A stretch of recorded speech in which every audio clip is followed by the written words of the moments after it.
সকলকে স্বাগতম জানাচ্ছি কুকিং ব্লগের আরেকটি রেসিপিতে। সামুদ্রিক পোয়া মাছ ভুনার রেসিপিটি সম্পূর্ণ দেখার অনুরোধ রইল। চলুন দেরি না করে রেসিপিটি শুরু করা যাক। চুলাটা অন করে একটি পাত্র বসিয়ে দিয়ে দিয়েছি তেল গরম হওয়ার পর দিয়ে দিয়েছি লবণ, হলুদ, সামান্য লঙ্কার গুঁড়া, মাখানো মাছটা এক পিঠ ভাজি হওয়ার পর উল্টিয়ে নিচ্ছি।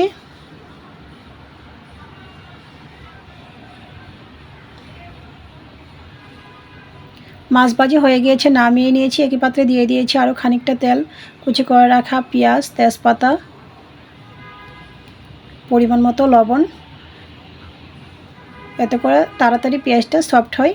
পেঁয়াজটা যখন ব্রাউন কালার হয়ে এসেছে এই পর্যায়ে আমি মশলা কষানোর জন্য জল দিয়েছি। একে একে সব কয়টা মশলা অ্যাড করে দেব। দিয়ে দিয়েছি পরিমাণ মতো হলুদ গুঁড়া,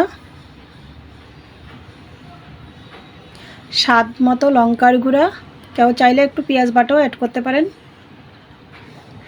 দিয়ে দিয়েছি জিরার গুঁড়া পরিমাণ মতো, সামান্য পরিমাণে আদা বাটা, খানিকটা রসুন বাটা,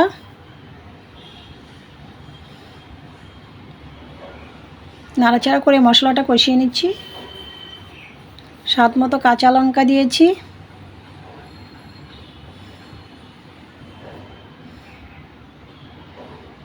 মশলা থেকে যখন তেল ছেড়ে দিয়েছে এই পর্যায়ে আমি দিয়ে দিচ্ছি পরিমাণ মতো গ্রেভি।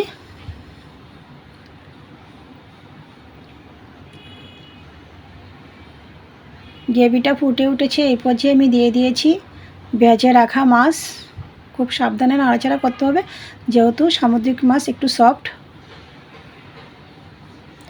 ঢাকনা দিয়ে দিয়েছি, ফিরে আসছি কয়েক মিনিট পর। ঢাকনাটা নামিয়ে নিয়েছি। উপর থেকে দিয়ে দিয়েছি গরম মশলা পাউডার।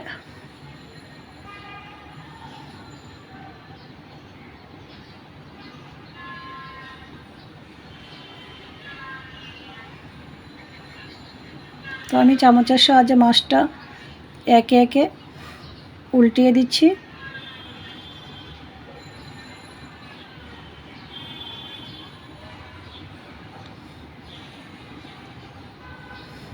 ঢাকনা দিয়ে আরও মিনিট দুয়েক রান্না করে নিচ্ছি। মিনিট দুয়েক পর চুলার আঁচ বন্ধ করে দিয়েছি, ঢাকনা নামিয়ে নিয়েছি।